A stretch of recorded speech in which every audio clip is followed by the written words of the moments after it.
Without any warning, I received news that my mother-in-law had passed away. When I naturally tried to attend the funeral, my husband yelled at me. "Don't you dare come! You got it?" "What are you talking about? She's passed away. What kind of daughter-in-law wouldn't go to the funeral? My mom hated you. Don't even think about showing up. You'll be a nuisance." Though my relationship with mother-in-law was never close, the woman was gone. Not attending the funeral as a daughter-in-law would be beyond disrespectful. Ignoring my husband's words, I headed to the funeral hall, which was a bit far away. When I got there, I saw my husband leading the mourning rites. Wait, what's going on here? Whose funeral is this? What followed was a shocking truth that was hard to believe. My name is Sophia. I'm 30 years old. I've been married for 3 years and live with my husband, William. Things were great back then, but not anymore. I won't sugarcoat it, I'm not satisfied with my married life. The main problem lies with my husband. I became a housewife when we got married. That's because when he proposed, he asked me to quit my job and stay home. Since I was just an office worker with no particular passion for my job, I complied and quit. But that was a mistake. For the first year of marriage, everything was relatively fine. Things took a turn for the worse in our second year. I used to receive $1,000 a month for living expenses from my husband, but suddenly it was cut to $500. Look, William, making ends meet with just $500 is impossible. Why? I'm covering the rent. All you have to worry about is utilities and groceries, right? Even for basic household items, $500 isn't enough, especially when you factor in utilities and food. You're the one who's supposed to make it work, aren't you? You're living on my income. Figure it out. In the end, he wouldn't compromise, so I had no choice but to make do with $500. No matter how hard I tried, it was just not enough. My husband eats more than the average person, making it even harder. After a year of living off my savings, I watched the balance steadily decline since there was no income. Every time I checked the balance, the number kept getting smaller and smaller. Seeing this filled me with a bottomless sense of dread. What will happen to me when this account hits zero? $500 is just not enough, no matter how hard I try. William shows no signs of increasing the household budget. What am I to do? That's when I decided it was time to go back to work. Even if I can only work part-time, I should be able to make between $800 to $900 a month. That extra income would certainly make life easier. That night, when I approached my husband with the idea, he visibly recoiled. Work? You can't be serious. No way. Why not? This would give us more breathing room. If life is tough, it's because you're bad at budgeting. It's your fault. I've done all I can. Life is still hard. That's why I've been considering other options. Playing the victim, huh? You can live because of me. How dare you even say that? His dismissive tone fueled my growing rage. Before I knew it, I was letting him have it, louder than I'd ever imagined. Enough is enough! You're the one who wanted me to be a housewife. Since when does yelling solve anything? I just want you to understand. How can anyone make ends meet with just $500? Shut up! Stop blaming others! Think of something else, you loser! He spewed these words, shoved me aside, and stormed out of the living room. I fell to the floor, tears flowing uncontrollably. Why is this happening? All I wanted was a peaceful married life. I always felt the need to talk to someone about my worries, but my parents live far away and it's not easy to visit them. I couldn't keep silent anymore, so I initiated a discussion. On the other hand, my in-laws live only an hour away by car. However, my husband doesn't seem to get along with them, so we've had no contact since we got married. So, talking to my in-laws is pretty much out of the question.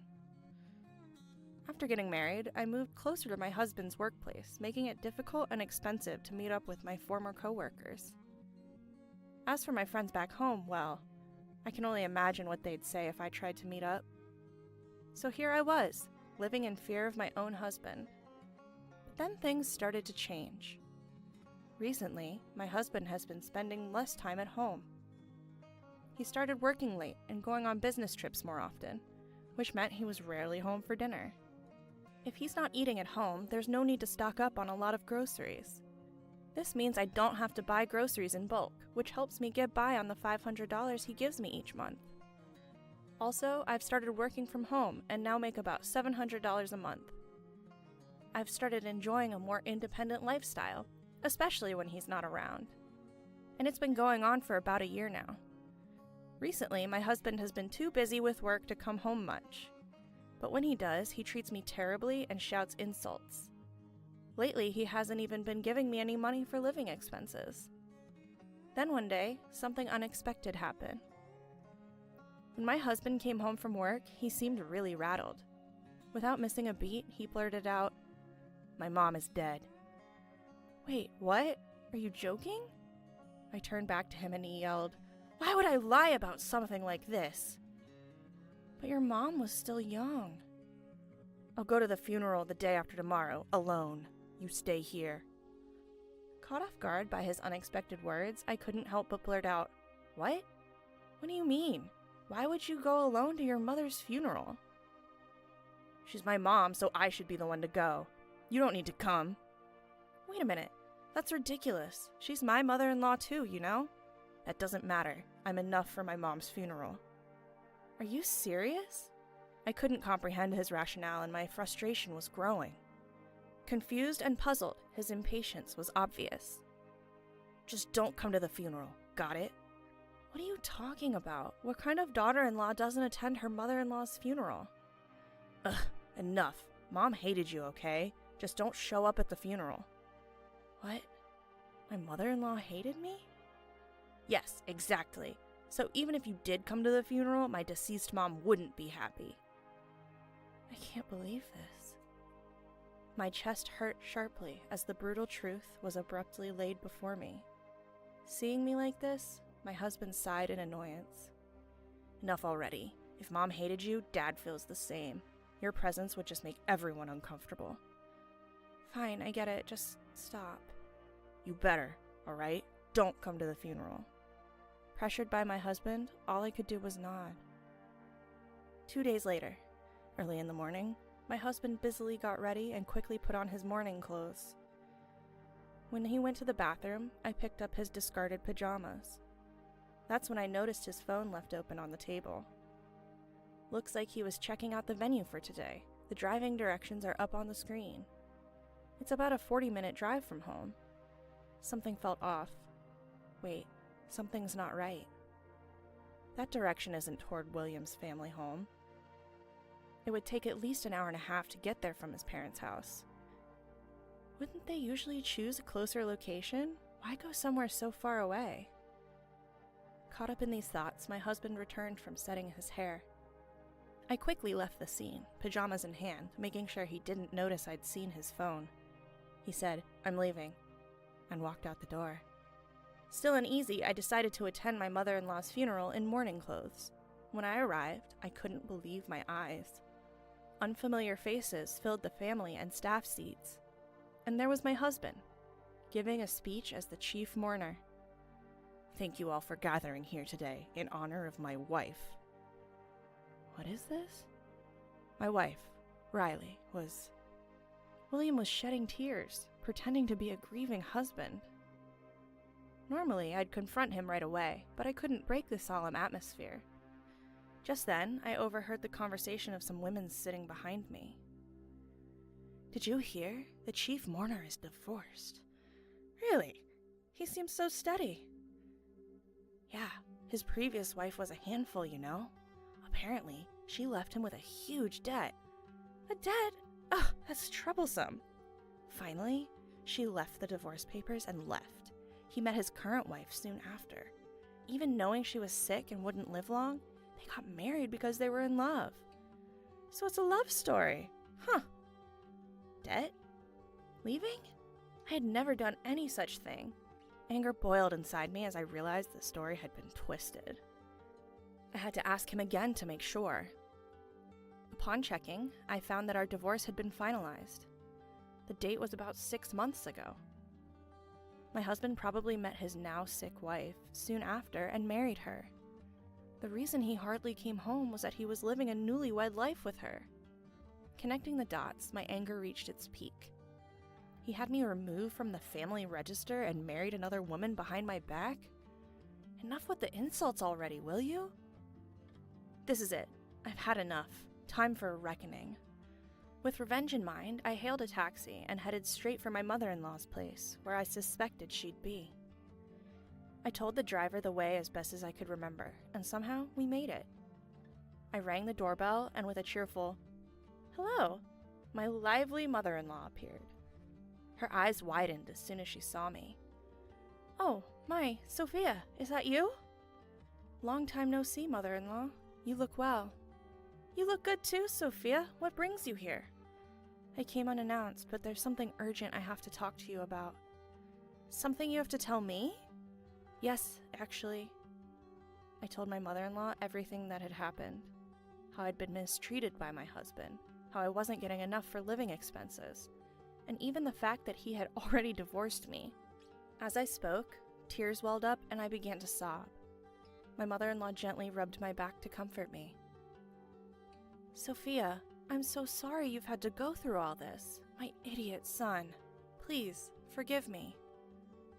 "It's okay. I should apologize for showing up and talking about this." "Why didn't you come to me sooner?" "William told me you didn't like me." "What? He told me you didn't like me? Wait, what?" That's when it finally hit me. My mother-in-law and I had been deliberately kept apart. My husband probably thought it would be troublesome if she and I got along, especially if something went against his plans. Meanwhile, unbeknownst to me, he'd apparently asked his family for financial help multiple times, and he'd blamed it all on me. "Sophia's sick and needs money. Sophia can't work, so things are tight. Please help, for Sophia's sake," and so on. I was neither sick nor unable to work. It was just what William had told me to do. Now that I had the truth, I had nothing to fear. I told my mother-in-law about my plan for revenge and returned to the funeral. Though it had already ended, a few people were still around. I approached one of them. "Excuse me, do you know where the deceased's family lives? I couldn't make it to the funeral, and I want to bring some flowers later." Pretending to be an acquaintance, I managed to get the address of my husband's mistress's family home. The next day, I took some funeral flowers and headed to their place. When I rang the doorbell, a woman who looked quite worn, probably from the grief of losing her daughter, answered the door. It was likely the mistress's mother. I introduced myself as a friend. I was invited inside. Once led to the room with the family altar, I saw my husband there. "Sophia? What are you doing here?" Upon saying my name, my husband quickly covered his mouth. The father of the mistress asked, "William, what's going on?" That's when I let it all out. "I'm sorry for lying. I am this man's ex-wife." "Ex-wife? Why would you be here?" "Your daughter and I were both deceived by this man.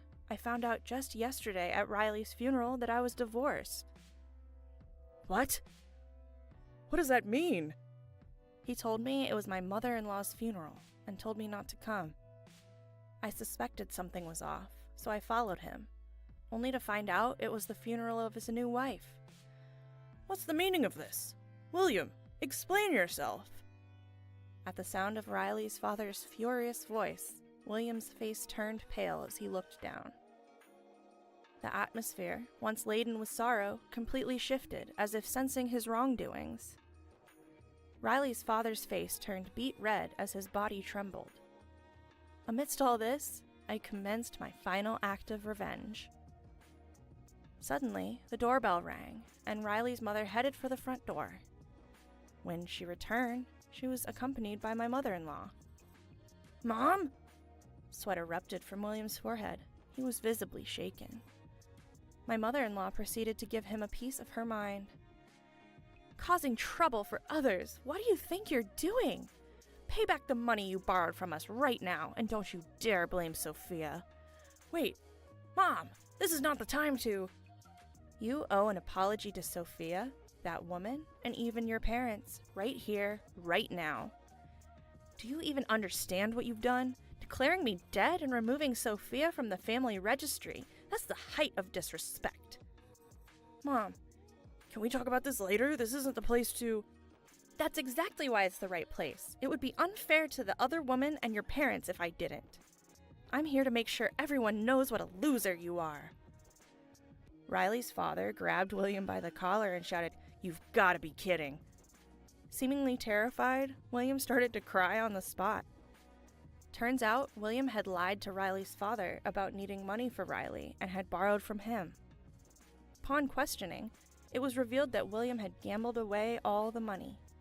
In the end, William was kicked out of Riley's house and faced legal actions. Ignoring his tearful face, I turned my back with my mother-in-law and started to walk away. At that moment, a desperate voice called out from behind. "Wait!" I turned around slowly. What?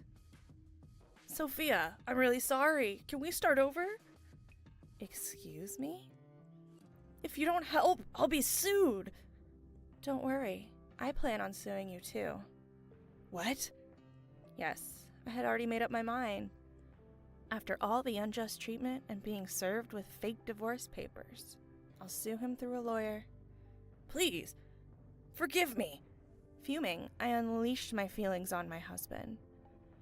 "Do you think saying sorry will make everything okay? Do you even understand what you've done? Filing for divorce without telling me is a legal issue, you know? Your apologies are worthless because you've been lying and asking for financial support. Utterly worthless." "Sophia, wait, please." Quiet. Do you have any idea how many people you've hurt with your actions? What you've done isn't easily forgivable. Even a lifetime of making amends won't be enough. So from now on, stay out of my life. If you show up again, I won't hesitate to ruin you. My mother-in-law's hand touched my back as I spoke assertively. Her warmth almost brought me to tears. Afterwards, William ended up paying back the $10,000 he borrowed from Riley's father in one lump sum. Additionally, he had to pay me alimony and a fine for forgery. His salary was never that high to begin with. The financial hit seemed to hurt him quite a bit. He had to go into debt to pay the alimony, and now he's even getting collection calls at work. It's only a matter of time before he loses his job. As for me, I went back to my old job right after the divorce. Now I'm living in an apartment near my workplace and enjoying peaceful days. Since then, I've been meeting with my mother-in-law regularly and updating each other on our lives. I feel our relationship has deepened even more after the divorce. My mother-in-law, who stood by me as we took our stand against her own son. I plan to cherish her as a second mother from here on out.